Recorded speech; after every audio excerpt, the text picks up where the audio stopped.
क्या मैं राजधानी के रिडल घराने से परिचित हूँ?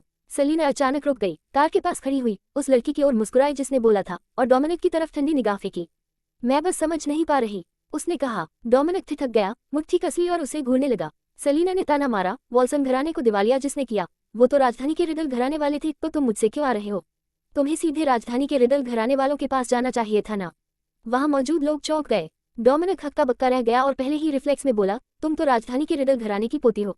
अगर तुम वॉल्सन घराने के लिए एक शब्द कह दोगी तो शायद उन्हें बख्श दिया जाएगा। सेलिना की नजरें ठंडी हो गईं, उसने सिर हिलाया। क्या मैं राजधानी के रिडल घराने से परिचित हूँ? मुझे इसका कैसे पता होगा? या तुम, वॉल्सन घराने वाले, ने मुझे कभी किसी तरह उनके साथ किसी लेन देन में देखा है? मौके पर खड़े लोगों की निगाहें मिली, सब समझ गए कि सेलिना का उस रिडल घराने से कोई खास नाता नहीं दिखता। सब जानते थे कि राजधानी के रिडल घराने ने इतने सालों में कभी कृपया आकर अपनी पोती से मिलने तक नहीं किया। वो एक बार ही दिखे थे, फ्रेग्रेंस कंपटीशन के वक्त, जब रिडल घराने का एक जवान आगे आया और मेजबान बदलवा दिया था। मगर उस समय भी वो ज्यादा उनके शोहरत और इज्जत से जुड़ा था, सेलिना से नहीं। गहराई से सोचो तो अगर राजधानी के रिडल घराने को सचमुच अपनी पोती की परवाह होती तो वे उसे इतने साल अकेला क्रिफिया में क्यों रहने देते, इतना कष्ट सहने देते? और अब भी सेलिना बस रिडल घराने की वारिस है, तो राजधानी के लोग उसे मिलने क्यों नहीं आते? कुछ लड़कियां भावुक होकर आंखें नम कर लेने लगी। डोमिनिक शब्दहीन रह गया, चेहरा और भी काला पड़ गया। सेलिना, तुम दूसरों पर अपना दोष मत ढालो, जो हुआ वो तुमने ही करवाया। वॉल्सन घराने की तबाही रिडल घराने ने इसलिए की क्योंकि तुम उनसे संबंध रखती हो। अब तुमसे बस ये कहा जा रहा है कि वॉल्सन के लिए एक शब्द कहो, वह भी दया की गुहार, और तुम बार बार जिम्मेदारी टाल रही हो। कितनी नापाक हो तुम। मैं क्यों करूं? सेलिना ने ठंडी हंसी दी। वॉल्सन घराने ने मेरे साथ अच्छा व्यवहार किया क्या मैं उन पर कोई बड़ा ऋणी हूं कि मैं रिडल घराने के सामने सिर झुकाऊं उनके लिए? डोमिनिक का चेहरा जम गया, वह उसे झिड़कना चाहता था। उसके आसपास की लड़कियां भी उसकी तरफ भड़क उठी। तुम कब रुकोगे, कमीना? लेडी सेलिना ने कहा कि उसे रिडल घराने से कोई पहचान नहीं, और तुम उसे नैतिक दबाव डालकर वॉल्सन के लिए बोलने को मजबूर कर रहे हो। तुम कौन होते हो? गलती वॉल्सन ने की और तुम लेडी सेलिना से सफाई कराने की उम्मीद कर रहे हो। क्यों? रिडल घराने को लेडी सेलिना की परवाह नहीं है। वो गर्व वाली लड़की है, किसी से मदद नहीं मांगी कभी। तुम कैसे कह देते हो कि वो अपने आप को गिराए तुम्हारे लिए? देखो उसने वेबो पर क्या कहा है। ये आदमी साफ नैतिक दबाव बना रहा है। लेडी सेलिना ने तुम्हें नुकसान नहीं पहुंचाया, लेकिन तुम असली दोषी का सामना नहीं कर सकते, तो आकर लेडी सेलिना को ही डराते हो। घिनौना। डोमिनिक का दिमाग घूम गया, उसने सेलिना की ठंडी आंखों को देखा और दांत पीसे। सेलिना फिर हंसी, घमंडी अंदाज से डोमिनिक की तरफ देखकर बोली, जहां तक तुम कहते हो कि मैंने तुम्हें और लिया को बदला लिया, मैं मानती हूँ कि मैंने लिया से बदला लिया, पर मैंने तुम्हारे साथ कब बदला लिया? डोमिनिक चौंका। वह सेलिना का कोई भी ऐसा उदाहरण ढूंढने की कोशिश करने लगा, पर समझा कि शुरुआत से अंत तक सेलिना ने सिर्फ लिया से बदला लिया था। एंजी ने अपनी ही मर्जी से सब कुछ बुलाया था, और सेलिना ने सचमुच कभी भी जानबूझकर डोमिनिक को निशाना नहीं बनाया। उसकी बदनामी और स्थिति लिया और एंजी की वजह से बिगड़ी थी। सेलिना ने उसकी बेबोलता भरी मुद्रा को देखा, चेहरे पर कोई अतिरिक्त भाव नहीं, और घूमकर कार में बैठ गई। डोमिनिक ने उसका ठंडा पीठ देखा और सिरल के शब्द याद किए। उसने जाना कि यह उसकी आखिरी मौका है। उसने मुट्ठियां बांधी और अचानक सेलिना की कार की ओर दौड़ पड़ा। जब उसने जगकर महसूस किया तो वह पहले से ही सेलिना की कार के सामने घुटने टेके हुआ था, शर्मिंदगी से भरा चेहरा झुकाया हुआ। उसने सेलिना को घूरकर शब्द दर शब्द कहा, सेलिना, मैं तुम्हारे पास भीख मांगता हूँ, मेरे साथ चलो, ग्रैंडफादर से मिलने चलो। सेलिना ने नीचे उस दुखी और अपमानित आदमी को देखा, मुस्कुराए, उसकी आंखों में एक ठंडी चमक चली गई। डोमिनिक ने देखा कि वह बोल नहीं रही, उसके मंदिर पर गुस्सा उभरा। वह ठंडे स्वर में बोला, सेलिना, तुमने कहा था कि अगर मैं तुम्हें विनती करूंगा तो तुम मेरे साथ दादी से मिलने आओगी। सेलिना ने ताना मारा, आधे 8:30 पर मैं सिरल से मिलने आ जाऊंगी। ... डोमिनिक जल्दी वार्ड में दौड़ा, आधा घुटने टेककर सिरल के बिस्तर के सामने बैठ गया, आंखें रक्ताब थीं। ग्रैंडफादर, सेलिना ने कहा है कि वो आज रात 8:30 बजे अस्पताल आकर आपसे मिलेगी। सिरल अचानक आंखें खोलकर बिस्तर से उठे और ठंडे स्वर में बोले, तुरंत टैलन को बुलाओ। डोमिनिक ठहर गया, सिर झुकाया और चेहरे पर तालमेल बनाए रखा। वो सह सकता था, लेकिन एंजी बर्दाश्त न कर सकी। उसने तेज स्वर में कहा, ग्रैंडफादर, टैलन निष्ठुर और कृतघ्न है। उसने सेलिना के साथ मिलकर वॉल्सन घराने को नुकसान पहुंचाया। आप उसे बुला क्यों रहे हैं? सिरल की तीखी नजरें उस पर टिकी, उनके पास बड़ी अथॉरिटी थी। एंजी का दिल ठिठक गया, पर वो सिरल की बीमारी का सहारा लेकर झुकने से इनकार कर रही थी। मिसेस वॉल्सन आगे बढ़ी, बेटी को पीछे खींचा, चेतावनी सी नजर दी और डोमिनिक से कहा, बेटा, ग्रैंडफादर की बात मानो। फिर वो अपने पिता की ओर मुड़ी और बोली, आप खुद टैलन से संपर्क करिए। ये सुनकर सिरल का कठोर चेहरा कुछ नरम पड़ा। वे वापस लेट गए और आंखें बंद कर ली। मिसेस वॉल्सन ने सिगरेट ली और एंजी की चिल्लाहट को नजरअंदाज किया। उन्होंने डोमिनिक की ओर ठंडी नजर से देखा और कहा, क्या तुम्हें पता है सेलिना और तुम्हारे बीच की दूरी कितनी बड़ी है? डोमिनिक बहुत थका सा दिख रहा था, हाथ बालों में दबाए हुए, पूरा शरीर निराशा और बेचैनी से भरा हुआ था। मिसेस वॉल्सन ने ठंडी सी फूंक निकाली और कहा, डोमिनिक, आज की सीख अच्छी तरह याद रखना। जब तक तुम्हारे पास पलटवार करने की ताकत नहीं है, अपनी अनबन और नफरत को छुपा कर रखो। बाद में सेलिना के सामने जब बात करोगे, मेरे लिए अपने शब्द समझदारी से चुनना। रात के 8 बजे वॉल्सन परिवार के सब लोग खबर सुनकर सिरल के अस्पताल के कमरे के बाहर इकट्ठा हो गए। वॉल्सन ग्रुप अचानक एक भयानक झटके से जूझ रहा था, दिवालियापन की कगार पर। परिवार के मुखिया गंभीर रूप से बीमार थे और कोई भी स्थिति संभालने के लिए मौजूद नहीं था। बाकी वॉल्सन घरानों के लोग उस मुख्य शाखा से नफरत करते थे जिसने कंपनी को इस हालत में पहुंचाया था। ऐसे बेमौत हालात में झगड़े होना तो तय था। सब जानते थे कि सिरल ने जिंदगी भर बिजनेस किया है, उसके पास कुछ न कुछ कीमती जरूर होगा। वही वॉल्सन परिवार की आखिरी उम्मीद थी और स्वाभाविक था कि उसे पाने के लिए लोग दांतों नाखूनों से लड़ेंगे। करेक्टर शाखाओं के सदस्य कॉरिडोर में जोर जोर से लड़ रहे थे। ऐसा लग रहा था जैसे अंदर वाले मुखिया की आराम करने की जरूरत किसी ने भूल ही गई हो। राहगीर उन एक समय की शानदार अमीर महिलाओं मर्दों को देखकर हैरान थे, जो अब चीख चिल्लाकर एक दूसरे पर टूट पड़े थे, कुछ में तिरस्कार, कुछ में आह भरते हुए। शोर इतना बढ़ गया था कि आसपास के बाकी मरीज चैन से घर नहीं पाते थे, पर कोई भी बीच में आकर बहस रोकने की हिम्मत नहीं कर रहा था। तभी कदमों की आहट आई। डोमिनिक, जो एक और सुस्त सा झुका हुआ था, आवाज सुनकर सिर उठाया और देखा टैलन पास ही खड़ा है। डोमिनिक ने उस पतले नौजवान को घूरा और उसकी जुबान से एक ठंडी कटाक्ष भरी हंसी निकली और सबकी निगाहें उसी पर टिक गईं। टैलन, तेरी हिम्मत कैसे हुई ग्रैंपा से मिलने आ जाने की? टैलन ने उसे इग्नोर किया और कमरे में ठंडी निगाहों से निहारते हुए उस शख्स को नहीं देखा जिसे वह ढूंढ रहा था। वह सन्नाटा लिए एक तरफ खड़ा रहा, ठंड और उदासीनता का ऐसा प्रभाव फैलाते हुए। वॉल्सन परिवार के लोग उसकी ऐसी बेपरवाही पर और ज्यादा आग बबूला हो उठे। एंजी ने उसकी तरफ उंगली कर गुस्से में चिल्लाकर कहा, टैलन, तू कृतघ्न, मौकापरस्त कुत्ता। वॉल्सन घराने की रोटी खाए, हमारे कपड़े पहने और आखिर में उस गायनार जैसी सलीना के साथ मिलकर वॉल्सन घराने को तबाह कर दिया। तेरी माँ जैसी ही सस्ती निकली। टैलन की आंखें और ठंडी हो गईं और उसके बाजू में लटके हाथ धीरे धीरे मुट्ठियों में बंद हो गए। बाकी वॉल्सन लोग भी उस पर इल्जाम लगाने लगे। टैलन, तुझसे क्या चाहिए? वॉल्सन ने सलीना के साथ ठीक नहीं किया, पर ग्रैंपा ने तुझको पाला पोसा, तुझे संवारने में कितनी मेहनत की। हम तुमसे कुछ मुश्किल काम नहीं मांग रहे थे, बस सलीना से वॉल्सन परिवार के लिए एक गुजारिश करनी थी। तुम क्यों इनकार कर रहे हो? टैलन, जाके ग्रैंडफादर की हालचाल पूछ। तुमने उन्हें इतना गुस्सा दिलाया है, तुम इसे कैसे सह सकोगे? अगर वॉल्सन परिवार सच में गिर गया तो अपने डेड फादर के सामने तू क्या जवाब देगा? जब तक वॉल्सन परिवार है तू सम्मानित छठी यंग मास्टर ही कहलाता है। अगर हमारा परिवार नष्ट हो गया तो तेरे पास कुछ रहेगा ही नहीं। हमने तुझे क्या नुकसान पहुंचाया कि तू हम पर ही इतनी बर्बरता से वार कर रहा है? उनकी गालियां और समझाइशें जितनी भी हों, टैलन चुप रहा, सिर झुका हुआ और जैसे मूर्ख होकर खड़ा था। वॉल्सन परिवार गुस्से से तले जा रहा था। एंजी का गुस्सा चरम पर था। उसने गुस्से में एक थर्मस उठाया और तेज चेहरों के साथ उसे टैलन की तरफ फेंक दिया, चिल्लाते हुए, तू घटिया कचरा है, मर जा। थर्मस टैलन के चेहरे की ओर जा रहा था कि पीछे से अचानक एक हाथ निकला और पहले ही उसे पकड़ लिया। टैलन ने अपनी पलकें उठाई। डोमिनिक एक जगह घूरता रहा। लिया, जो उसके पास छिपी थी और वॉल्सन परिवार से डर रही थी, दांत पीसते हुए झुककर देखने लगी। अगले ही सेकंड में उस हाथ के मालिक ने थर्मस वापस फेंका और आदतन सटीकता से एंजी के चेहरे पर लगा। एंजी चिल्लाई, चेहरे पर चोट लगी और वह तुरंत पीछे गिर पड़ी। मिसेस वॉल्सन का चेहरा रंग बदल गया, वह बेटी की मदद को भागकर पहुंची। एंजी माथे पर चोट का निशान था, वह सिर पकड़कर दर्द में कराह रही थी। मिसेस वॉल्सन का चेहरा आक्रोश से सटा हुआ था। उसने सिर मोड़ा और पूरे कमरे की तरफ देखा। सबने उसी तरफ देखा और पाया सलीना टैलन के पीछे सीधे उभरकर खड़ी थी। उसने स्नो व्हाइट लंबा कोट पहना था, काले बाल उसके कंधों पर गिर रहे थे और वो सिर से पैर ठंडी नाजुक शान लिए खड़ी थी। उसकी गहरी आंखें धुंधली थी पर एकदम खाली भाव लिए हर किसी को टकटकी लगाए देख रही थी। युवा होने के बावजूद वह किसी अजीब सी सख्त और परेशान कर देने वाली उपस्थिति दे रही थी। वॉल्सन परिवार चौंक गया कि अचानक सलीना सामने आ गई और फिर सबकी निगाहों में नफरत उभरी। वे उसे ही वॉल्सन ग्रुप की तबाही का जिम्मेदार समझ रहे थे। सलीना, तू कमीनी, कैसे हिम्मत हुई सामने आने की? सलीना, फौरन वॉल्सन की चीजें लौटा दे वरना तुझे छोड़ेंगे नहीं। सलीना ने अपने काले बाल ऊपर किए और एक तिरस्कारी मुस्कान दी। लगता है वॉल्सन परिवार ने अभी तक काफी दुख नहीं उठाया, वरना तुम्हारे पास लोगों पर हाथ उठाने की हिम्मत कहाँ होती? उसके शब्दों का धमकी भरापन वॉल्सन के लोगों के चेहरों को मरोड़ रहा था। सलीना, ये तुमने नहीं किया, ये सब डोमिनिक और लिया ने किया। अगर तुम में दम है तो जाकर उन्हें मार डालो। हमें क्यों निशाना बनाया? हमने तुम्हें कभी नुकसान नहीं पहुंचाया। सलीना की नाजुक मुस्कान बर्फ की तरह ठंडी थी, उसकी नजरें खौफनाक खूबसूरती लिए हुई। तो तुम जानते हो कि डोमिनिक और लिया ने वॉल्सन को नुकसान पहुंचाया, फिर सबको टैलन पर क्यों फेंक दिया जा रहा है? इसका क्या मतलब है? स्कारलेट, मिस्टर वॉल्सन के बेटे के सहारे खड़ी गुस्से से आगे बढ़ी। टैलन ने हमारे वॉल्सन घराने की रोटी खाए, हमारे संसाधन इस्तेमाल किए और ग्रैंपा ने उसे सालों पाला पोसा, उसे इतना कुछ दिया और जब हमारा परिवार मुश्किल में था वो खड़ा रहा और कुछ नहीं किया। ऐसा कृतघ्न वंशज, हमें उसका अनुशासन करने का पूरा अधिकार है। सलीना ने उस चेहरों बदले और दबे हुए बूढ़े औरत की तरफ बिना किसी गर्माहट की ठंडी हंसी से देखा। पर वॉल्सन ग्रुप को दिवालिया करने में राजधानी के रिडल घराने का हाथ था। टैलन का राजधानी के रिडल घराने से कोई लेना देना तक नहीं है, तो उसने क्या किया ही होगा। स्कारलेट ने सलीना के चेहरे की ओर उंगली की और धर्मात्मा सा कहा, पर वो तुझ पर कर्जदार है। समझो या न समझो, उसने पिछले 10 सालों में कितनी बार तेरी मदद की है। ये सब तेरी वजह से हुआ है और तेरा फर्ज बनता है कि तुम हमारी मदद करो। तुम राजधानी के रिडल घराने की पोती हो, बस एक कदम आगे बढ़ाओ और बोलो वॉल्सन परिवार बच जाएगा। डोमिनिक के बहाने मत बनाकर मुझे शांत करने की कोशिश करो। खून पानी से गहरा होता है। अगर राजधानी के रिडल घराने की इज्जत बची हुई है तो वे तेरी बात टुकराने की हिम्मत नहीं कर सकते। अभी उन्हें फोन करो और कहो कि हमारी सारी संपत्ति लौटाओ और हमारी बदनामी और नुकसान की भरपाई करो, वरना टालन भी तुझ जैसी ही बेवफा, अधम और गैर परंपरागत शख्सियत बनकर मर जाएगा। सेलिना गुस्से में हंसी और शांत स्वर में बोली, तो बस अब कहने को कुछ नहीं बचता, जैसा करोगे वैसा ही होगा। इतना कहकर वह किसी को न देखकर वहां से हट गई।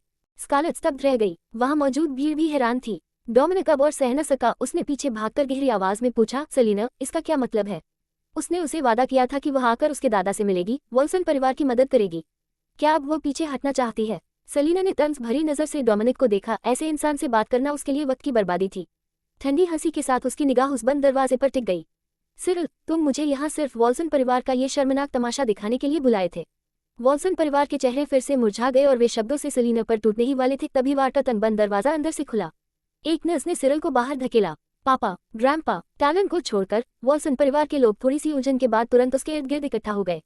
सिरिल ने सेलिना के चेहरे को घूरा। उनकी आंखों में कुछ धुंधलापन था, जैसे वे सैकड़ों यादों के बीच से लेडी निवेयर को देख रहे हों, 10 साल पहले की तरह।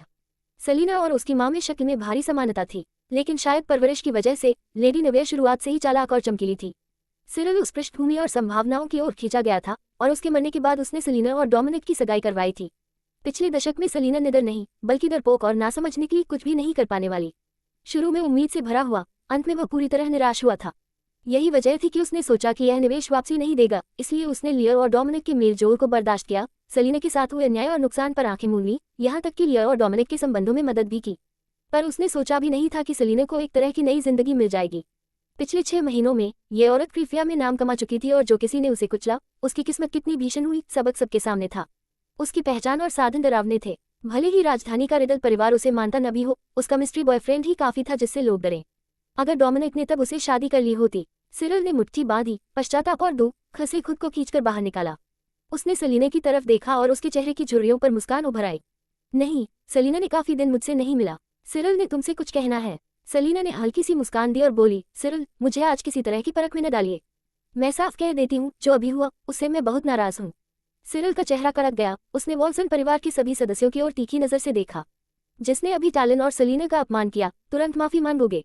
वॉल्सन परिवार हैरान हुआ और फिर एक दूसरे पर बेकाबू हो गया। ग्रैंडफादर, क्या आप पागल हो गए? टैलन कृतघ्न है, हमें उसे मार ही देना चाहिए। हमें उससे माफी क्यों मांगनी चाहिए? पापा, टैलन छोटा सा है और बेहया व्यवहार करता है, हम कैसे झुककर उसकी माफी मांगे? तुम सब उल्टा सोच रहे हो। वो बेचारी सेलिना ने हमारे पराये मम्मी पापा को नुकसान पहुंचाया, ये तो कानून फितरत के खिलाफ है। वॉल्सन वंश के वंशज उससे माफी कैसे मांगेंगे? टैलन ने भौहें चढ़ाई और सेलिना की ओर देखा। उसका स्वर ठंडा रहा। वॉल्सन परिवार कभी मेरे लिए कुछ नहीं रहा। उसकी बस एक ही तमन्ना थी, सेलिना के लिए बदला लेना, जिसे डोमिनिक और लिया ने मरा दिया था। सेलिना ने उस पर एक नजर डाली और कहा, मेरा ख्याल है वह चाहती कि तुम खुश रहो, ना कि कृतघ्न होकर दुख में जियो। टैलन का रंग और पीला पड़ गया। उसके पास कुछ कहने को नहीं रहा। अगर वह मासूम सी दयालु लड़की होती तो वह सचमुच चाहती कि सब खुश रहें, पर अंत में सबसे बदनसीब वही निकली। सिरिल ने देखा कि सेलिना और टैलन साथ खड़े हैं। उनकी धुंधली आंखों में कुछ चमक थी। उसका स्वर ठंडा और कटु हुआ, जाओ और माफी मांगो। जो भी सेलिना और टैलन की माफी न पा सके, उसे वॉल्सन परिवार से तुरंत निकाल दो। वॉल्सन परिवार में हड़कंप मच गया। वे सिरिल के सूखे कड़े चेहरे को देखकर अचानक समझ गए कि वह सिर्फ शब्द नहीं बोल रहा, वह सिर तथा हाथ से कठोर इरादा रखता है। हर एक का चेहरा सफेद पड़ गया। हालांकि वॉल्सन परिवार अब दिवालिया था, पर जितनी भी थोड़ी सी चीजें बची थी, वे आम लोगों से बेहतर हाल में थे। और सिरिल के पास अभी कुछ अनछूटी चीजें थी, उनसे अभी भी कुछ लाभ उठ सकता था, चाहे हालात कितने भी बुरे क्यों ना हों। पर एक बार अगर उन्हें परिवार से बाहर कर दिया गया, तो सचमुच कुछ भी नहीं रहेगा। जब उन्हें एहसास हुआ कि कोई वापसी नहीं है, तो जो लोग अभी तक बिगड़े लहजे में बोल रहे थे, वे झिझकते हुए टैलन के पास गए और सिर झुकाकर माफी मांगने लगे। एंजी मिसेस वॉल्सन की बाहों में पड़ी रही, अनिच्छा से चिल्लाए, माँ, क्या ग्रैंडपा सच में उलझे हुए हैं? ये सब तो बिल्कुल सेलिना और टैलन की गलती है, हमें क्यों माफी मांगनी चाहिए?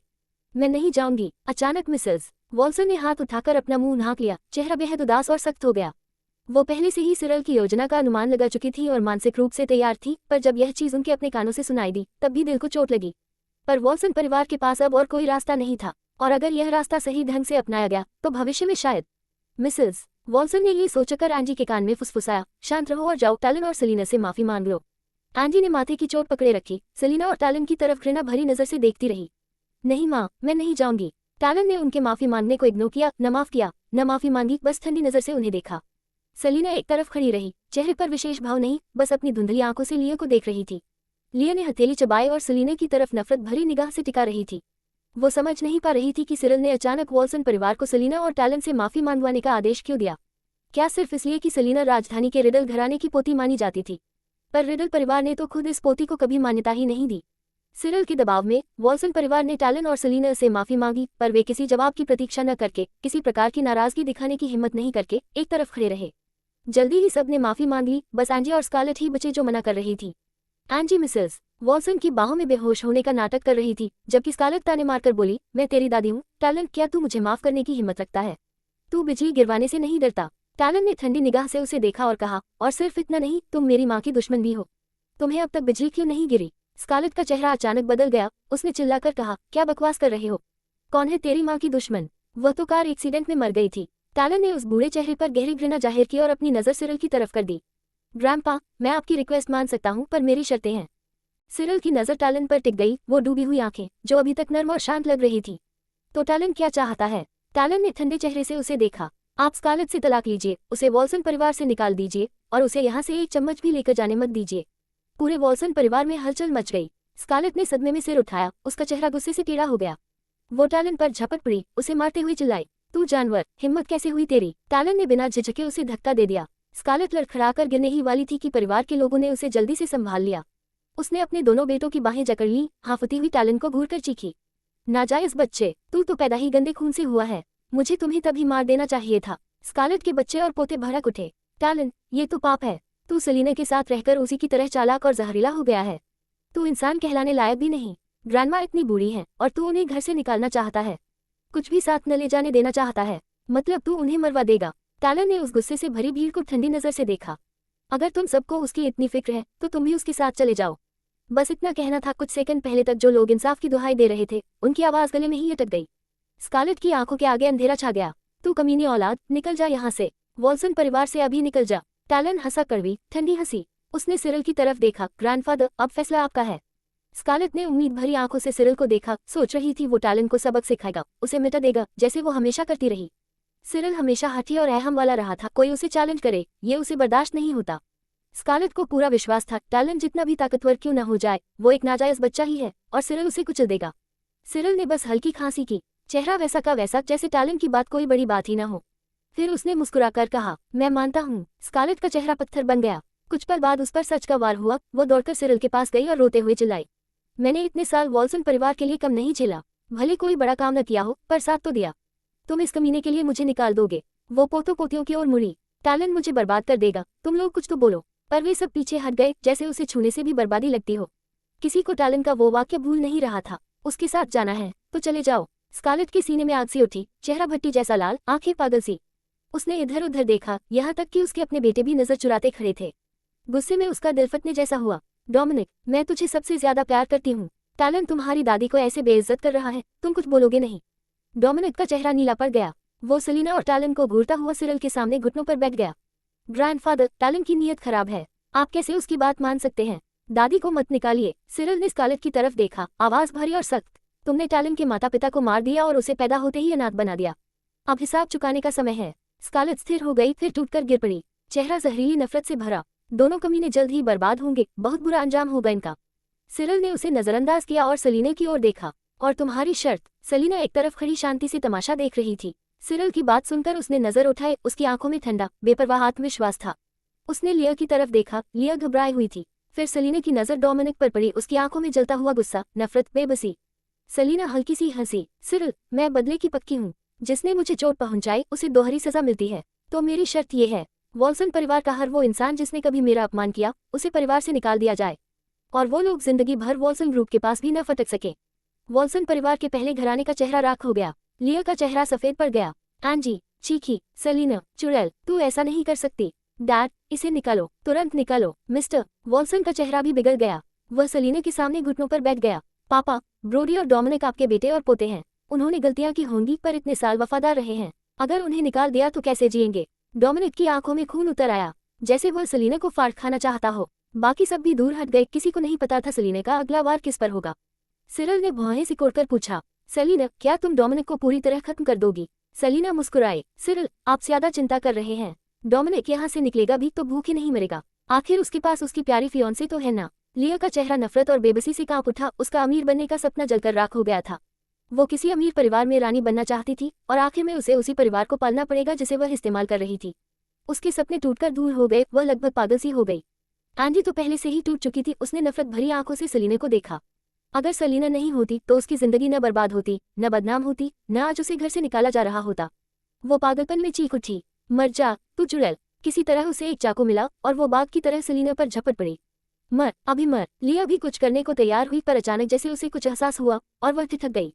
सन्नाटा, हवा भी रुक गई। एंडी हल्का सा मुस्कुराए और एक कदम पीछे हटी। उसकी नजर सेलिना पर पड़ी, जैसे किसी पर कोई अजीब सी ताकत छा गई हो। जैसे ही उसने कदम पीछे लिया, एंडी अचानक पागलों की तरह सेलिना पर टूट पड़ी। सेलिना की भान सिकुड़ गई और उसने हाथ उठाया रोकने के लिए, लेकिन वो एक पल देर हो गई। चाकू सीधा सेलिना के दिल की तरफ आ रहा था, तभी पीछे से एक हाथ बढ़ा और उसने इस ब्लेड को पकड़ लिया। एंडी का चेहरे पर जमी जीत वाली घमंडी मुस्कान एकदम ठहर गई। वो हैरान रह गई उस हाथ को देखते हुए। पतली खूबसूरत उंगलियां, जैसे कोई अनमोल जैद, ताकतवर, ठंडी और बेहद खतरनाक। उसे समझ ही नहीं आया था कि वो क्या रहा है। तभी उसकी कलाई से चटाक की दिल दहला देने वाली आवाज आई। हड्डियों के टूटने की साफ आवाज पूरे शांत कॉरिडोर में गूंज गई। देखने वालों के रोंगटे खड़े हो गए। एंडी की चीख इतनी तेज थी कि कान फट जाएं। अगले ही पल वो हाथ उसे नफरत से झटक देता है। एंडी दीवार से टकराकर जमीन पर गिरती है, मुंह से खून निकलता हुआ, दर्द से तड़पती हुई। सब लोग जैसे अभी होश में आए हों और फिर एक ठंडी सांस सबके हलक में अटक गई। मिसेस वॉल्सन भागती हुई एंडी के पास गई। बेटी का खून भरा मुंह और पीड़ा में तड़पता चेहरा देख वो कांप उठी। गुस्से से आंखें लाल थी, लेकिन जैसे ही उसने आंखें उठाई और सेलिना के पास खड़े उस आदमी को देखा, वो पथरा गई। पूरा कॉरिडोर पल भर में फिर से खामोश। लिया उस आदमी को देखकर कांप गई। ईर्ष्या उसकी नसों तक चीख रही थी। डोमिनिक की आंखों के सामने सब धुंधला हो गया था। पूरा काला सफेद पसंद और फिर भी इतना दमदार। वो सेलिना से आधे सिर से भी ज्यादा ऊंचा था। पीछे खड़े होकर भी ऐसा लग रहा था जैसे सेलिना को पूरी तरह घेर लिया हो, एक साथ सुरक्षा और अधिकार। क्या ये वही आदमी है जिसने सेलिना से शादी की? डोमिनिक की आंखों में जलन चमक उठी। सबकी नजरें उसी रहस्यमयी शख्स पर टिकी थी और दिमाग सुन्न। सेलिना भी कुछ पल स्तब्ध रही। उसके कमर पर रखे हाथ को उसने देखा और उसके चेहरे पर हल्की खुशी उभर रही थी कि तभी ठंडे हाथ ने उसकी ठुड्डी उठाई। अगले ही पल उसके होंठों पर ठंडा स्पर्श। वो उसे चूम रहा था। एक ठंडी हल्की सी खुशबू हवा में फैल गई। सेलिना कुछ क्षण वहीं जड़ हो गई। फिर उसने उसके कान पर होंठ रगड़ते हुए सुना भारी खुरदरी आवाज। हमने डिसाइड नहीं किया था कि आज रात तुम मुझे घर पर वेट करोगी। सेलिना के कान लाल हो गए। उसे हल्की सी शर्म और गिल्ट महसूस हुई। वो जानती थी ये आदमी दूर से आया है, चोटिल है, थका हुआ होगा और फिर भी उसे ढूंढते हुए यहाँ आ गया। सेलिना ने ऑस्वाल्डो का हाथ पकड़ लिया और धीरे से बोली, बस ये खत्म होने दो, फिर मैं तुम्हें घर ले जाती हूँ। आदमी को शांत करके सेलिना ने नजर उठाए, आंखों में ठंडा घमंड। सिरिल, मेरी पेशेंस लिमिटेड है। फैसला कर लिया। और एंडी की तरफ उसकी नजर पड़ी बर्फ जैसी ठंडी। एंडी जो जलती नफरत से सेलिना को घूर रही थी, उसकी रीढ़ में ठंड उतर गई। वो कांप कर माँ की बाहों में छुप गई। मिसेस वॉल्सन के चेहरे का रंग उड़ गया। इतने साल हाई सोसाइटी में रहकर वो समझ चुकी थी, ये आदमी कोई मामूली नहीं, ये मौत और जिंदगी से खेलता है। वो सिर्फ दुआ कर रही थी कि एंडी की हरकत पर ये लोग मामला आगे न बढ़ाएं। कॉरिडोर में सुई गिरने की आवाज भी सुनाई दे जाए, ऐसी खामोशी। सिरिल की नजर ऑस्वाल्डो पर पड़ी और कई पल बाद उसने आंखें बंद कर गहरी आवाज में कहा, आज से वॉल्सन फैमिली की मैं ब्रांच परिवार से निकाली जाती है। जिंदगी भर वापस आने की इजाजत नहीं। डोमिनिक का चेहरा सफेद पड़ गया, पैर लड़खड़ा गए। ग्रैंडपा। सिरिल ने उसकी तरफ देखा भी नहीं। डोमिनिक, अपनी जिंदगी तुमने खुद बर्बाद की है, इसमें किसी और की गलती नहीं। डोमिनिक के अंदर की सारी नफरत, गुस्सा सब अचानक चुप हो गया। वो सेलिना की ओर देखता रहा, टूटा हुआ, खोया हुआ। तुम सेलिना नहीं हो, मेरी सेलिना कभी ऐसा नहीं करती। वो मुझे हर्ट नहीं करती, वो सब अच्छा मुझे पहले देती। सेलिना की आंखें बर्फ जैसी ठंडी हो गई। ओह, तो फिर मैं कौन हूँ? वो सेलिना जो तुम्हें हर्ट नहीं कर सकती थी, सब पहले तुम्हें देती थी, वो कहाँ गई? डोमिनिक का गला बंद हो गया। सेलिना ने उसकी ओर देखा, कटाक्ष, दर्द और ताकत सब साथ। बस घर से निकाले जाने पर तुम इतनी तड़प रहे हो। सोचो, जब मुझे निकाला गया था, मैं कैसे जिंदा रही। मेरे शादी वाले दिन मुझे सबके सामने मारा गया, फिर तुम मेरी बहन को गले लगाकर चले गए, मेरे खून, मेरी आंसू सबको अनदेखा करके। मुझ पर चरित्र का इल्जाम लगा, पूरा क्रीफिया मुझे गाली देता था। पिता ने मुंह मोड़ लिया, सौतेली माँ ने जहर घोला, मेरी माँ की छोड़ी हर चीज छीनी गई और मुझे घर जाने की भी इजाजत नहीं थी। सेलिना की धुंधली आंखों में धारदार ठंड चमकी। तुम्हें लगता है तुमने दर्द देखा है? जो तुम पर गुजरा वो तो कुछ भी नहीं। डोमिनिक पथराया खड़ा था। सेलिना ने ऑस्वाल्डो का हाथ पकड़ लिया। अगर उस दिन इसने मुझे सहारा न दिया होता तो शायद मैं अब जिंदा भी न होती। ऑस्वाल्डो ने हल्की सी नजर नीचे की, चेहरा पड़ा नहीं जा सकता था। डोमिनिक टूट चुका था। सेलिना ने हल्की सी हंसी, जिसमें जहर था, बदला था। डोमिनिक, ये सिर्फ शुरुआत है। एक दिन जो दर्द तुमने मुझे दिया, मैं तुम्हें वापस दूंगी, पूरा का पूरा। ये कहते हुए उसने ऑस्वाल्डो का हाथ थामा और चली गई। पीछे सिर्फ सन्नाटा रह गया। डोमिनिक बस उसे जाता देखता रहा, टूटता हुआ, बिखरता हुआ। डोमिनिक दूर जाते सेलिना और उसके हस्बैंड को देख रहा था। उनकी आंखों में भरी मोहब्बत उसे चीर रही थी। अचानक वो खुद पर काबू खो बैठा और दौड़ पड़ा। सेलिना, वहीं रुक जाओ। अगर तुम मुझसे नाराज हो तो मेरी माँ पापा को इसमें मत घसीटो। उन्होंने कभी तुम्हारे खिलाफ कुछ नहीं किया। सेलिना ने हल्का सा सिर घुमाया, उसकी नजर बर्फ जैसी ठंडी। एंजी मासूम थी, मिसेस वॉल्सन मासूम थी। डोमिनिक एंजी की हरकतें याद करते ही सफेद पड़ गया। और मिस्टर वॉल्सन, सेलिना रुकी, आवाज ठंडी हो गई। पिता के पाप बेटे पर भी पड़ते हैं। तुम्हारे पिता की नरमी और अंधापन ही है जिसने तुम्हें बेवकूफ बनाया और एंजी को एक शैतान। वॉल्सन परिवार के चारों चेहरे विकृत हो गए। सिरिल ने आंखें सिकोड़कर गहरी आवाज में कहा, सेलिना, तुमने मुझसे और टैलेंट से वादा किया था। अब वक्त आ गया है, कैपिटल वाले रिडल फैमिली को फोन करो। सेलिना ने उसे ऐसे देखा जैसे बात ही समझ न आए। मैंने कब कहा था कि मैं कैपिटल की रिडल फैमिली को बुलाऊंगी। सिरिल का चेहरा काला पड़ गया। बाकी वॉल्सन फैमिली घबरा गई। सेलिना, अगर तुम मदद नहीं करोगी तो ग्रैंडपा वॉल्सन परिवार टैलेंट को कैसे देगा। सेलिना मुस्कुराए, धीरे से पलटी। मैंने पहले ही कहा था, मेरा कैपिटल के रिडल फैमिली से कोई लेना देना नहीं। उन्होंने वॉल्सन फैमिली को इसलिए निशाना बनाया क्योंकि लियो ने उनकी यंग मिस को सताया। वॉल्सन फैमिली उसके पापों की बलि चढ़ी। पूरा वॉल्सन परिवार आग उगलती नजरों से लियो को देखने लगा। बेवकूफ लड़की, एक फैमिली को बर्बाद करना काफी नहीं था, हमारे सिर भी कटवा दिए। लियो, दिमाग खराब हो गया था। कैपिटल की रिडल एयरस को तंग किया। मरना था क्या, डोमिनिक का निकाला जाना तो बनता था। इतनी घटिया समझ है उसकी, ऐसी लड़की को चुना, खुद भी डूबा, हम सबको भी डुबो दिया। डोमिनिक का विश्वास में लियो को घूरता रह गया। लियो का चेहरा सफेद, आंखों में डर, बोलने की हिम्मत नहीं, जैसे फैमिली उसे नोच खाएगी। सिरिल ने शांत नजर से ओस्वाल्डो को देखा, चेहरे पर हल्की मुस्कान। सेलिना ने अभी क्या कहा, समझाओगे। अगर सेलिना सच में कैपिटल रिडल से नहीं जुड़ी थी तो शायद ये आदमी वॉल्सन परिवार को बचा सकता था। सेलिना ने हल्की मुस्कान के साथ हाथ बढ़ाया। लेया ने एक पीला सील्ड एनवलप उसके हाथ में रख दिया। सिरिल, वॉल्सन ग्रुप का डूबना तय है, क्यों बेकार लड़ रहे हो। उसने वो एनवलप टैलेंट को दे दिया। इसमें वॉल्सन ग्रुप के 8% शेयर्स हैं। सिरिल के पास जो है उसके साथ तुम एक नया वॉल्सन परिवार खड़ा कर सकते हो। मतलब अब वॉल्सन परिवार टैलेंट का होगा। सब लोग पत्थर की तरह जम गए। 8% शेयर्स, और सेलिना ऐसे ही दे रही है। डोमिनिक की छाती में दर्द उठा, जलन, कड़वाहट, जैसे दिल फट जाएगा। तभी सेलिना सब कुछ मुझे देती थी। सिरिल की आंखों में चमक आ गई। उसका तनाव एकदम खत्म हो गया। वो हमेशा टैलेंट को बेहतर मानता था और अब सेलिना उसके साथ है, फ्यूचर फिर से बन सकता है। टैलेंट एनवलप को देर तक देखता रहा, फिर धीरे से ले लिया। थैंक यू, सेलिना ने हल्की मुस्कान दी। ओस्वाल्डो का हाथ पकड़ा, चलो वापस चलते हैं। ओस्वाल्डो ने उसकी ओर देखा, फिर अचानक उसे उठा लिया और बाहर चल दिया। उनके निकलते ही पीछे से टूटे हुए दिल की चीख गूंज उठी। योजक चिन्ह, योजक चिन्ह, योजक चिन्ह। कैसल, गाड़ी महल लौट आए। बटलर ने ढेर सारी चीजें तैयार रखी थी। ओस्वाल्डो घायल था और सेलिना भी थकी हुई, इसलिए चीज फोंडो के साथ गर्म सूप भी रखा गया था। जैसे ही वे अंदर आए, महल की गर्माहट ने सारी ठंड मिटा दी। ओस्वाल्डो उसे लेकर अंदर आया। मेड ने उसका स्कार्फ और कोट उतारा। सेलिना ने गर्म पानी से हाथ धोए और गरम गरम चीज फोंडो के सामने बैठकर लंबी सांस ली। हैटी दौड़ती हुई आए और उसे सूप थमाया। सेलिना, रात को बाहर मत निकला करो, बहुत ठंड है। सेलिना हल्का हंसी। उसे याद आया 2 दिन में उसे हैटी को वापस भेजना है। दिल में कसक आई। कल दोपहर में तुम्हें बाहर घुमाने ले चलूंगी। हैटी ने सिर झुका लिया, थोड़ा उदास। ओस्वाल्डो ने दोनों बहनों को देखा और कैजुअल टोन में कहा, इतना समय हो गया, ये बच्ची अभी तक मुझे ब्रदर इन लॉ नहीं कहती। सेलिना, हैटी का चेहरा बर्फ बन गया। सेलिना को याद आया, रिलेशन के हिसाब से हैटी को सच में उसे ब्रदर इन लॉ बुलाना चाहिए, लेकिन इतने दिनों से वो उसे अंकल कह रही थी। ये आदमी अचानक सेलिना से एक जनरेशन ऊपर हो गया था। हैटी ने सेलिना की तरफ देखा। मैं मैनर्स नहीं भूलती, मुझे बस लगता है कि ओस्वाल्डो ने तुम्हें शादी नहीं दी, ये तुम्हारे साथ इनजस्टिस है। यानी अभी फैसला पक्का नहीं कि ये सच में ब्रदर इन लॉ बनेगा।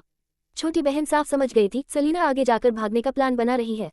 सेलिना ने थोड़ी देर सोचा और मुस्कुराई। लेकिन हमारी मैरिज सर्टिफिकेट है, कानून के हिसाब से हम शादीशुदा हैं, तो तुम्हें उसे ब्रदर इन लॉ बुलाना चाहिए। और ओस्वाल्डो सिर्फ फॉर्मेलिटीज के लिए इंसिस्ट नहीं करता, वो हैटी के एहसास में सुरक्षा दे रहा है। ऐसे शख्स को हर्ट करने का मन नहीं होता। हैटी ने सब समझा, अब नाराज होकर भी चुप रहना था। उद्धरण चिन्ह ... ब्रदर इन लॉ, ऐसे बोला जैसे कर्ज चुकाने आए हो। हॉल में सब हंस दिए। ओस्वाल्डो के चेहरे पर हल्की गर्माहट आई। कैपिटल में अगर कोई तुम्हें सताएगा तो मैं उसका हिसाब कर दूंगा। हैटी को ये थ्रेट अच्छा नहीं लगा। सेलिना हंस पड़ी। हैटी, थैंक यू बोलो। चेहरा जैसे एग्जाम में फेल हो गया हो, वो फुसफुसाई। Thank you brother in law. योजक चिन्ह, योजक चिन्ह, योजक चिन्ह। Capital riddle mansion. Leon paperwork देख रहा था, तभी दरवाजे पर दस्तक हुई। आदमी ने हल्के से पलकों को उठाया, पेन ढका, फाइलें साइड रखी और उठकर दरवाजा खोला। डैफ्नी आसमानी रंग का सूट पहने खड़ी थी, गले में बुद्धिस्ट बीड्स। दरवाजे पर खड़ी कुछ कहना चाहती थी पर हिचक रही थी। लियोन दरवाजे से टिक गया, आंखें गहरी और ठंडी। ग्रैंडमा, इस टाइम पर कुछ चाहिए था। डैफ्नी ने हिचकते हुए कहा, परसों मैं हैटी को लेने जा रही हूँ। अगर अंकल डेविड नहीं गया तो हैटी को लगेगा वो उसे इग्नोर कर रहे हैं और लोग भी उसे कम समझेंगे। लियोन हल्की पर बेसभावना वाली मुस्कान के साथ बोला, ग्रैंडमा, यकीन मानिए, अगर अंकल डेविड गया तो हो सकता है हैटी वापस ही ना आए। डैफ्नी का चेहरा बदल गया। कुछ देर चुप रही, फिर बोली, तो क्या मैं भी ना जाऊं? हैटी को मैंने प्यार से पाला है, अगर मैं उसे लेने ना जाऊं बच्ची सोचेगी मैं उसे भूल गई। लियोन ने उसे ध्यान से देखा। उसकी ठंडी नजर जैसे सीधा दिल तक पहुंच गई। डैफ्नी घबरा गई, नजरें झुका ली। तभी लियोन की आवाज आई, ग्रैंडमा, अगर आप उसे लेने गई और उसे दिखा दिया कि आप अपने पोते पोती से कितना प्यार करती हैं और उससे कितनी ठंडी और बेरहम हैं, यही चाहती थी आप? डैफ्नी का चेहरा सफेद हो गया, होंठ कांपे। मैं ऐसी नहीं हूँ। लियोन ने पलकें झुका ली, आंखों में मौजूद व्यंग्य छिपा लिया। लेकिन पिछले 10 सालों से आप यही कर रही हैं। डैफ्नी ने माला कस ली, सिर झुका लिया। बहुत देर बाद धीरे बोली, क्या वो बच्ची हमसे नफरत करेगी? लियोन की आंखों में व्यंग्य और गहरा हुआ, पर उसने जवाब नहीं दिया। सिर्फ ठंडे स्वर में बोला, मैं खुद क्रीफिया जाऊंगा हैटी को लेने। कैपिटल में कोई उसकी तरफ उंगली नहीं उठाएगा। देर हो गई है ग्रैंडमा, आप आराम कीजिए। वो मुड़ा ही था कि डैफ्नी अचानक बोली, लियोन। वो रुका, आंखों में कोई परत सी उतर आई। उसने शर्त रखी है, हैटी को लेने कोई रिडल फैमिली का व्यक्ति नहीं आएगा। आपका प्लान पहले ही फेल है। डैफ्नी का चेहरा और फीका पड़ा। कुछ देर बाद बोली, सुना है बच्ची कुछ मुसीबत में है और रिडल फैमिली से जुड़ा है मामला।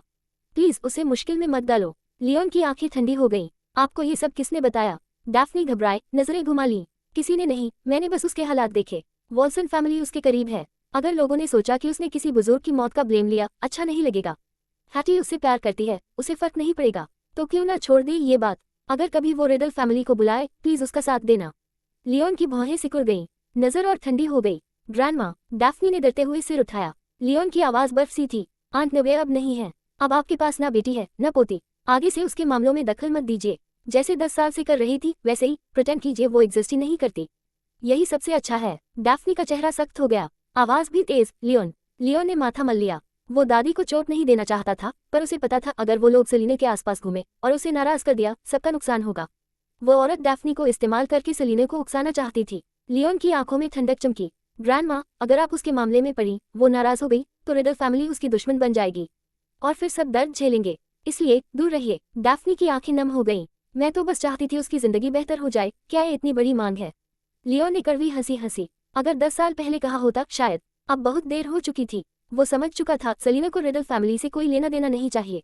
अगर वो लोग उसके पास गए, वो बस शर्मिंदा और गुस्सा होगी। और क्रीफिया का हाल ही काफी वार्निंग है, रिडल फैमिली से जुड़े सारे लोग भुगतते हैं। डैफ्नी ने आंसू रोकते हुए माला पकड़ी। लियोन ने कंधे पर हाथ रखा। हैटी के लौटने तक उसके सामने उसका नाम मत लेना। किसी और को भी मत लेने देना, वरना हैटी नाराज होगी और घर में तूफान आ जाएगा। जो होना है होगा ही। डैफ्नी चेहरा ढककर रोने लगी। लियोन ने उसे कमरे तक छोड़ा। वापस आया, नजर और सर्द। असिस्टेंट आया और पूछा, सर कोई आदेश? लियोन ने सेलिने की वार्निंग याद की। अंकल डेविड के लिए कंपनी में काम तय करो। उन्हें इतना बिजी रखो कि दिमाग में और कुछ ना आए। जी सर। योजक चिन्ह योजक चिन्ह योजक चिन्ह।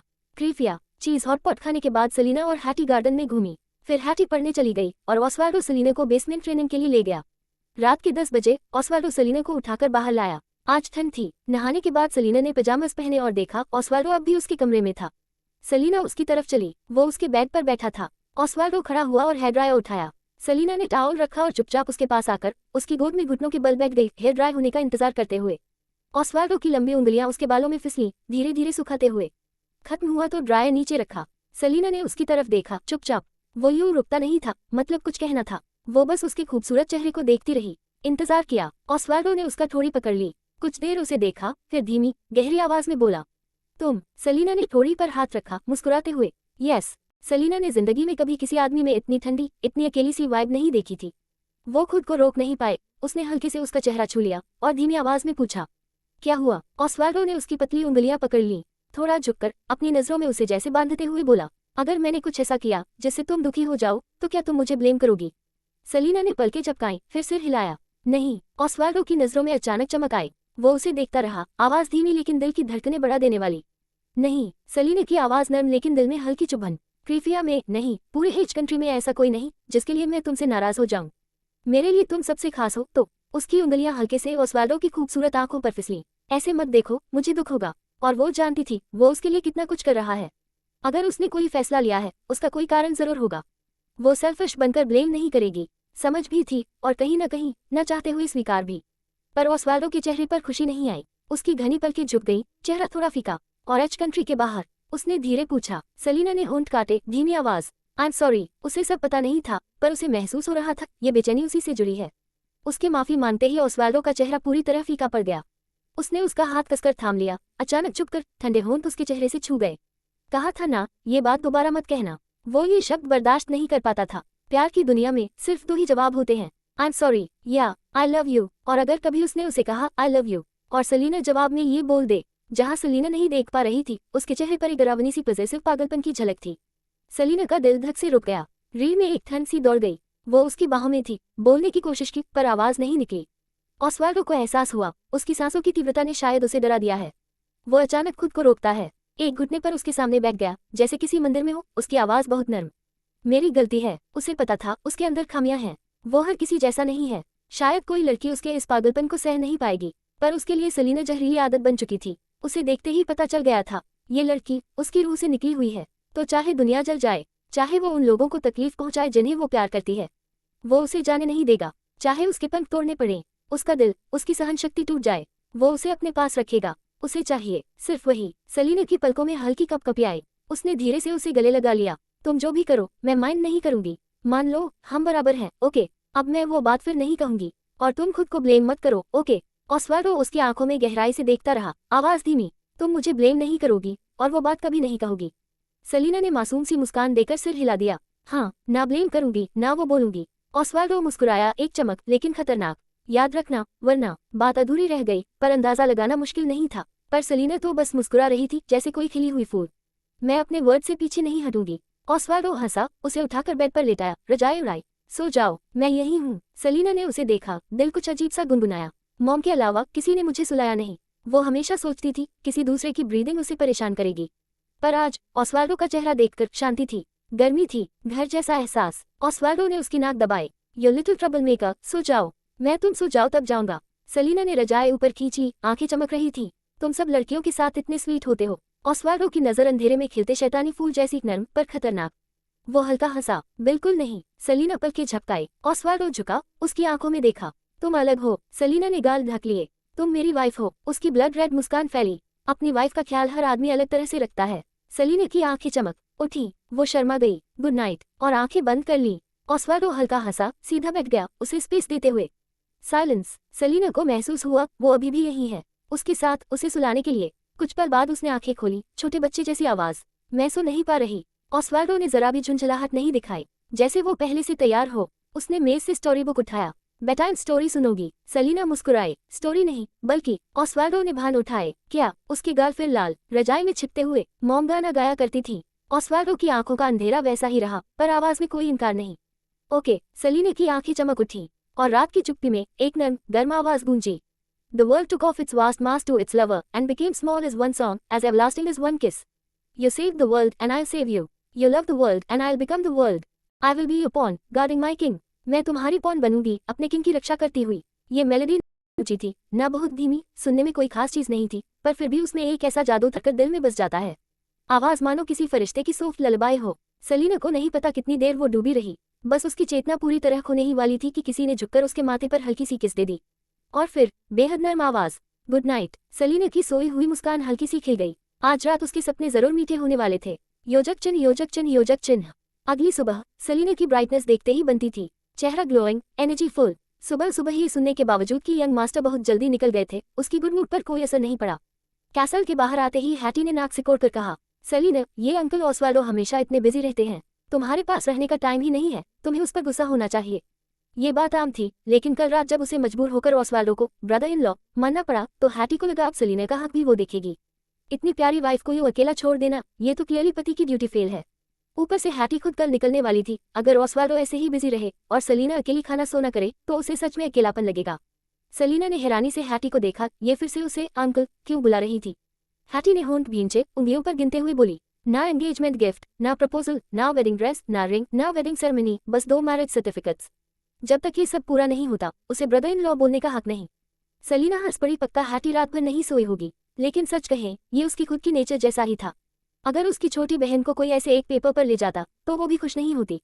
हाँ, लेकिन सेलिना और ऑस्वाल्डो की सिचुएशन अलग थी। इसमें ब्लेम सिर्फ ऑस्वाल्डो पर नहीं जाता। ऑस्वाल्डो बस इन दिनों बिजी है, पहले ऐसा नहीं था। सेलिना ने उसका हाथ पकड़ा और का की तरफ ले गई, और उसने सर्टिफिकेट मेरी मदद के लिए लिया। उसकी गलती नहीं है, हैटी बोली। सेलिना, टेंशन मत लो, मैं ऑस्वाल्डो के सामने ब्रदर इन लॉ बोल दूंगी। मन नहीं था उसका, पर सेलिना को पसंद है तो करना पड़ेगा। फिर वो ड्राइव करते हुए सेलिना को ओलंपस ग्रुप ले गई। ब्रेकिंग ग्राउंड का शूट ऑलमोस्ट खत्म था, आज आखिरी सीन था। सेलिना हैटी को लेकर एंटरटेनमेंट क्लब पहुंची। वक्त अर्ली था, एक्टर्स और स्टाफ अभी तक नहीं आए थे। हैटी स्क्रिप्ट पढ़ने लगी, सेलिना राटान चेयर पर बैठकर अपनी लाइंस देख रही थी। दोनों बिजी ही थी कि लूक अपनी टीम के साथ आया। सेलिना को ऐसे रिलैक्स देख उसके लिप्स ट्विच हो गए, हेडेक वाला मोमेंट। उसे सच में उन फैंस पर तरस आया जो सेलिना को दिल से लाइक करते हैं। इतनी लो की छोटी देवी का फैन होना आसान नहीं होता। लूक ने पास आकर खांसा। सेलिना ने आवाज सुनी, सिर उठाया, उसकी थोड़ी सी नाराज आंखों में देखा। पीछे झुककर थोड़ी पकड़ी और मुस्कुराते हुए पूछा, मिस्टर जॉर्डन कुछ कहना है? लूक ने हताश होकर पर थोड़ा एडमायर करते हुए कहा, लेडी सेलिना, पता है कितने लोग तुम्हें अभी कंप्लीट स्कम्बैग बोल रहे हैं। सच में तरीका थोड़ा स्कम्बैग वाला ही था। सेलिना के एक्सप्रेशन से साफ था उसे बिल्कुल फर्क नहीं पड़ा। लूक ने आह भरी, तुमने कल इंटरनेट पर जो पोस्ट डाली थी याद है? सेलिना तो सच में भूल गई थी। लूक ने आंखें घुमाई, पब्लिक ओपिनियन तुम्हारे खिलाफ जा चुका है। ऐसे रहा तो ब्रेकिंग ग्राउंड रिलीज होना भी मुश्किल होगा। चीफ डायरेक्टर पर ऑलरेडी बहुत ब्लैक मटेरियल था। सेलिना ने सोचा, फिर गंभीरता से बोली, कल रात मैं बहुत सैड थी इसलिए ब्लैक एंड हो गई। मुझे अपने बॉयफ्रेंड की कंफर्ट चाहिए थी। आज मैंने पब्लिक ओपिनियन संभालने का प्लान बनाया था। Look speechless, expressionless. क्या मैं बेवकूफ दिखता हूँ? पर पीछे पब्लिक रिलेशंस की लड़कियां उसे असली मान बैठी। Mister Jordan, Dominic clearly moral blackmail कर रहा था। सेलिना को फाइट बैक करना ही था। हाँ, लिया नेक्स्ट क्या चीट ट्रिक करेगी पता नहीं। अगर लेडी सेलिना झुक गई तो वो स्कम्बैग और स्लट और प्राउड होंगे। सेलिना को झुकना ही नहीं चाहिए। वो इतनी बड़ी शॉक से गुजरी है। बॉयफ्रेंड से कंफर्ट तो नेचुरल है।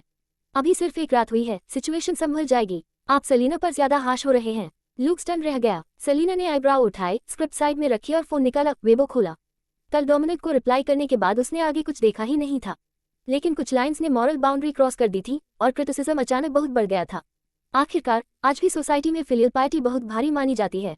सेलिना ने कैजुअली स्क्रॉल किया, हर जगह क्रिटिसिज्म और सबसे ऊपर लिया की पोस्ट। सेलिना ने हॉट सर्च में एक टाइटल खोला। एक वेबो पोस्ट था, रात देर से डाला गया। कोई कैप्शन नहीं, सिर्फ फोटो। ऑपरेटिंग टेबल पर एल्बर्टो, उसके पास लिया बैठी, आंखों से आंसू बहाते हुए। डिम लाइट, दुख भरा फ्रेम, पूरा सीन बहुत ट्रैजिक दिख रहा था।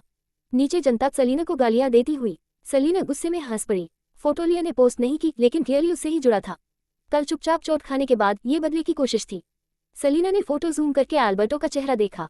वो सच में बीमार लग रहा था। उसे केयरटेकर की बात याद आई, ये और एल्बर्टो में झगड़ा हुआ था तो शायद इसी वजह से एल्बर्टो की हालत बिगड़ी। पहले अपने बूढ़े में पैदा हुए बच्चे को खोया, फिर सारी शेयर्स, सब कुछ अपनी बायोलॉजिकल डॉटर से खोया जिसने उसे सालों हर्ट किया। इतनी चोट किसी को मार सकती है, पर सेलिना को सबसे बुरा ये लगा गलती लिए की थी, ब्लेम उसके सिर डाला जा रहा है। सिरल वाली बात भी जोड़ लो, आज इंटरनेट पर उसकी हालत इमेजिन कर सकते हैं। सेलिना ने उस अकाउंट को देखा जिसके करीब 80 मिलियन फॉलोअर्स थे और हल्के से बड़बड़ाए, इतना मच्चो अकाउंट हो गया है फिर भी अपनी तरफ से बोल नहीं सकता। बाकी सब चुप। अगर अकाउंट्स खुद बोलने लगे तो फिर वो इंसान ही हो जाएंगे। योजक चिन्ह, योजक चिन्ह, योजक चिन्ह। नया दिन शुरू हुआ और वेबो पर फिर से आरोपों की बरसात। सेलिना ने सबसे पहले अपने अकाउंट से एक पोस्ट डाली सपोर्टर्स को सिग्नल देने के लिए। Selina, don't worry too much. कुछ सेकंड्स में ही कमेंट्स की बाढ़, किसी की हार्श क्रिटिसिज्म, किसी की प्यार भरी चिंता। तुम कितनी हॉरेबल हो। फाइनली ऑनलाइन आने का टाइम मिल गया। सेलिना, तुम सेलिब्रिटी नहीं हो, फेम से पैसे भी नहीं कमाती, पर इतनी पैसिव और लेजी मत बनो। हम जैसे फैंस तुम्हारी इमेज मेंटेन करने में गोल से ज्यादा मेहनत करते हैं। सेलिना कमेंट्स में रोते हुए इमोजीज देखकर हंस पड़ी। फिर उसने बड़ी सिंसियरिटी से रिप्लाई किया, पैसिव या लेजी कुछ नहीं होता। मेहनत करने वाले लड़के सबसे हैंडसम होते हैं और लड़कियां सबसे सुंदर। चलो इन बेसलेस रूमर्स को इग्नोर करते हैं और अपने हैप्पीनेस सर्कल पर फोकस करते हैं। पोस्ट डालकर वह हेट कमेंट्स इग्नोर करती हुई सीधा लिया के वेबो पर चली गई। लिया ने कल रात लीक फोटो के साथ एक पोस्ट डाली थी, एल्बर्टो बहुत सीरियस है और वो मुझसे मिलना चाहता है। सेलिना ने स्क्रीन पर उंगलियां टिकाई, फोटो घूरते हुए, एक्सप्रेशन ठंडा, बिल्कुल इमोशनलेस। क्या ये बाप बेटी सच में सोचते हैं कि उसकी रियल आइडेंटिटी छुपाकर वो उसको कंट्रोल कर सकते हैं? उधर आसपास खड़े लोग सेलिना के एक्सप्रेशन देखकर नर्वस हो गए। फैमिली स्कैंडल है, ओलंपस ग्रुप भी इसमें दखल नहीं दे सकता। अगर एल्बर्टो उसका बाप है और वो बीमार है तो सेलिना कुछ भी एक्सट्रीम करेगी तो पब्लिक उसे ही गलत मानेगी। दुनिया ऐसी ही अनफेयर है। गलती रिडल फैमिली की है पर दोष सेलिना को झेलना पड़ेगा। लड़कियां उसे देखते हुए इमोशनल हो गईं पर कुछ कह नहीं पाईं। कुछ देर तक पोस्ट देखते रहने के बाद सेलिना ने फोन एक झटके में साइड फेंक दिया। सबने अपने अपने फोन्स उठाए और देखा क्लियर की पोस्ट के नीचे 3 साफ वर्ड्स, आई गो। लूक ने सेलिना को देखते हुए धीमे से कहा, they are not asking with good intentions. Selina ने प्लेफुली मुस्कुराकर कहा, फिर भी एक डेकेड से मैं उसे डैड बोल रही हूँ। अगर रिफ्यूज कर दूं तो ब्रेकिंग ग्राउंड शायद कभी रिलीज ही न हो पाए। लिया सच में इस ड्रामा को बर्बाद करने पर तुली थी। ज्यादा कुछ किया तो एल्बर्टो गुस्से से पूरे इंटरनेट को बॉयकॉट कर देगा। लूक की आंखें गहरी हुई। लेडी सेलिना, ये तुम्हारे जैसे लोगों के लिए अनयूजुअल है इतना कॉम्प्रोमाइज करना। सेलिना ने थकी आवाज में कहा, और ऑप्शन क्या है? मेरा टाइम कीमती है। लिया से लड़ने का एनर्जी नहीं है, खासकर एल्बर्टो जैसे इंसान के लिए। वो डिजर्व ही नहीं करता तो सबसे अच्छा है नॉट को जल्दी काट दो। लूक ने गंभीर नजर से पूछा, कोई और रास्ता नहीं? एक बार मान लिया तो वो और डिमांड्स करेंगे। अभी तुमने सिर्फ जाना अग्री किया है, वहां जाकर क्या करोगी? सेलिना हल्की मुस्कान के साथ बोली, मैंने बस कहा मैं जाऊंगी, ये नहीं कहा कि वहां क्या करूंगी।